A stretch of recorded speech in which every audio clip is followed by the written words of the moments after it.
Well, our next guest, Bobby Burack, does a great job covering politics, culture, media, and sports for Outkick. If you're not reading Outkick, you should be reading Outkick. Of course, you see a lot of their folks on Fox News since Clay Travis sold his operation to them, a couple of years ago now. But Bobby's really become a guy that does a great job covering media, weaving in the politics, the culture, and the sports together. And, of course, you talk about weaving together politics and sports and culture right now.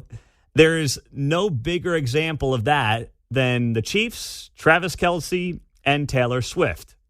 We are now 2 weeks into this mania. Of course, the Chiefs beat the Jets on Sunday Night Football. But for many of you, as we've talked about the last couple of days, it was too much Taylor Swift and not enough football. So, Bobby, you wrote a great piece about this on Outkick. And take us through specifically how you think the NFL and NBC is messing this whole thing up. Well, first of all, I appreciate you having me, Pete. Really appreciate that intro. But yeah, to give some background, I'm not someone who tries to take things too seriously. I don't want to be too cool for school and say, hey, the NFL should not look in or embrace this Taylor Swift mania, because obviously it is very popular. For my money, she is the biggest star in the country, bar none. Mm-hmm. However, there's always a line, right? And at this point, there's a line that divides fun and too much. And the NFL crossed that line Sunday. They showed Taylor Swift 17 times during the 3.5 hour broadcast. Think about that. There's 4 quarters in a football game. That means they showed her, on average, 4.25 times per quarter. That is unbelievable. The NFL wouldn't show the President of the United States 4 times a quarter during a game. It was just far too much. And also, it wasn't even that the cuts to her suite were timely. Immediately after Chiefs running back Isaiah Pacheco scored the first touchdown of the game, they cut to Taylor Swift. Now, what connection does Swift have to Isaiah Pacheco? None. None that we know of, at least. She likely doesn't even know who he is. He's a 7th-round draft pick who most of the country doesn't know. So I'm all for the NFL and the TV networks showing her pregame, maybe once or twice a game, maybe after Travis Kelce, her rumored boyfriend, makes a play. But to show her over 4 times a quarter and obsess over her late in the game, I thought was just far too much and came across a bit cringe. The New York Post, I thought, made a great point.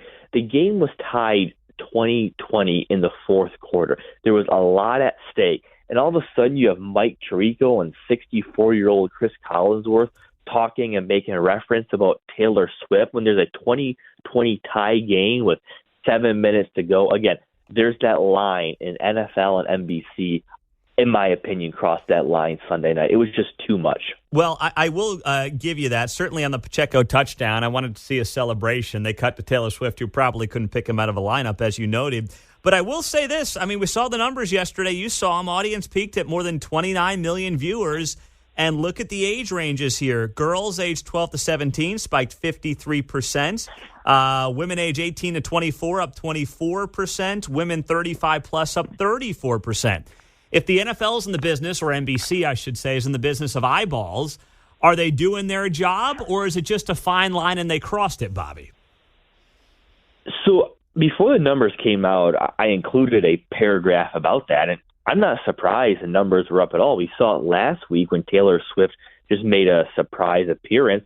The viewership among females 12 to 17 was up almost 9%, and this was advertised, her appearance. So ratings-wise, it does make sense.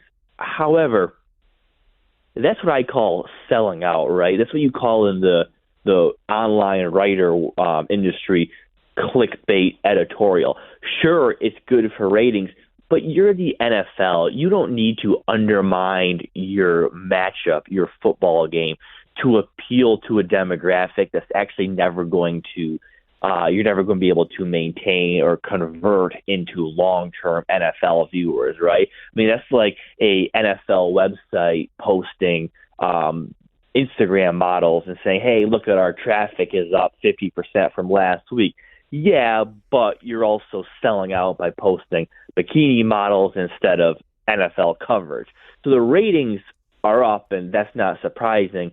But the NFL is the number one TV show on 6 different networks. This is not the WNBA where they're starving for viewers. The NFL would be fine either way. So, yes, viewership is up, but I don't think the NFL needs to sell out to this degree just to increase viewers among a demographic that probably is not going to consume the product long term. Bobby Burack does a great job for Outkick. He's joining us on KCMO in Kansas City. So how do you see this playing out going forward? I mean, Chiefs are in Minnesota this weekend playing the Vikings. I guess that'll be a real test of the Swift-Kelsey relationship, too, to see if she shows up in Minneapolis this weekend. But I don't see this ending unless these two part ways. So how do you see this playing out as part of the NFL storyline this year? And how do you think the media is going to cover this and should cover it?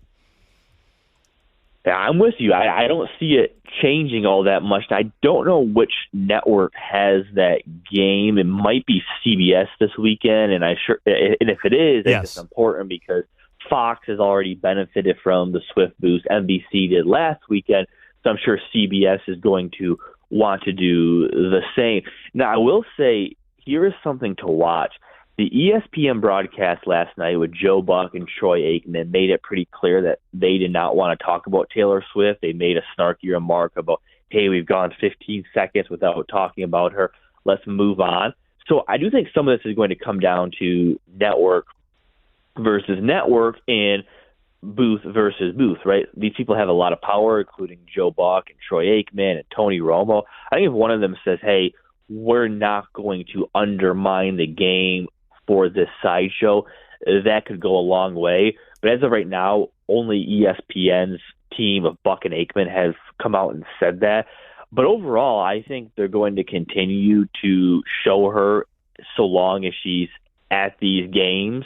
TV networks tend to do things until they see the ratings momentum go the other way. So if the game is on CBS this weekend, I believe it is, I expect it to be similar. Maybe it won't be 17 times per game or per broadcast, but I would put the over-under at, say, 13.5?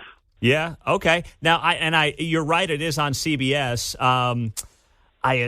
Gosh, let me see here. Is it going to be Romo Nance? I'd have to check. But either way, I'm curious to see who's got the CBS? Let's see. You're right, it's CBS. I'm looking this up right now. It's Alex. Let me see here. Gosh dang it, I just had it up in front of me. I hate to do this live on air, but it's got to be Nance and Romo, right? Mark, do you know? Late afternoon games usually are. Okay, it's late afternoon. Yeah, and if it is, I mean, look, Jim Nance does a great job, but he is an old school traditional broadcaster. I could see him knowing a little bit of what we know about him, saying, let's cool a little bit on her. So I could see Nance pushing back more than Kevin Burkhardt did a week ago or Mike Tirico did last night. That's a good point. I agree. Nance has a lot of power in that place, and if he wants to, put the kibosh on this, he'll do it, right? Absolutely. So that's a big storyline to watch here is how much of the broadcasters push back against it because Buck, I think, will do it.